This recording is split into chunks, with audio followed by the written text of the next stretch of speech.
Assalamualaikum warahmatullahi wabarakatuh. Jangan lupa subscribe, like, and share.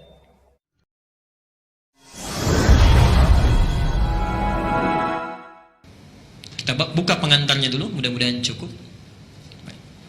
Bapak Ibu sekalian, mohon maaf bila ada yang bawa mushaf, tolong jangan simpan di bawah ya, dinaikkan saja. Bapak Ibu sekalian, dalam fikih ibadah,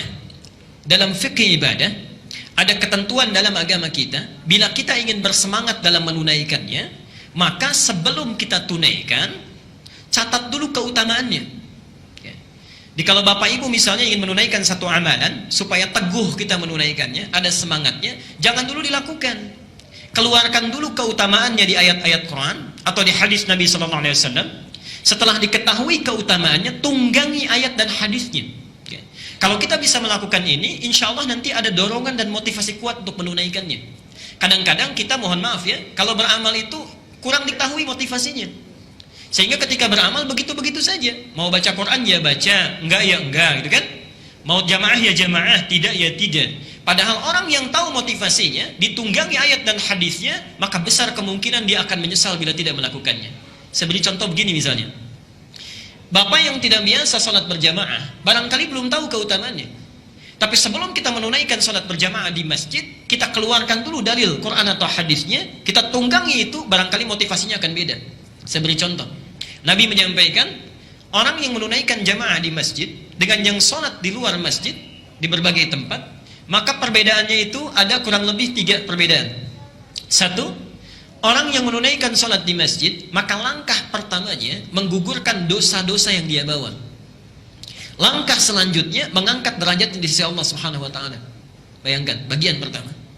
Yang kedua, kata Rasulullah, bedanya masjid dengan rumah atau tempat biasa itu 25 kebaikan. Di kalau antum sholat di masjid, itu kita mendapatkan 25 keutamaan yang tidak didapati di tempat lain.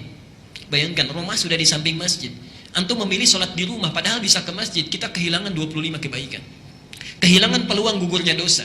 Kehilangan peluang terangkatnya derajat di sisi Allah.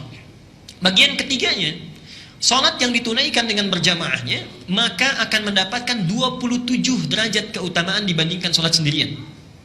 Kadang-kadang yang terakhirnya yang kita dapati ya, yang kita dengar informasinya, sholatul jama'ati afdalu min sholatil fardhi bisab'in wa ishrina darajah. Nah ini yashtariku fihi ahlul masjid wa ahlul bait.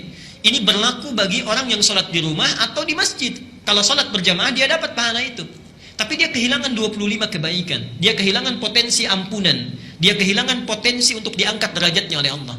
Nah orang-orang yang tahu tentang hadis ini, dia tunggangi itu, maka tidak ingin melewatkan kesempatan itu. Mohon maaf, bayangkan Pak, Bapak kan punya tugas untuk mencari nafkah. Kadang-kadang ada kesulitan di kantor, pekerjaan.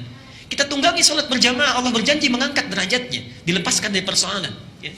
Subhanallah, kita tidak tahu berapa dosa yang sudah kita kumpulkan. Begitu berangkat dengan niat ikhlas, gugur kesalahan kita, ya, dan sebagainya. Nah ini motivasi ini kalau kita dapatkan, kuat kita menunaikannya.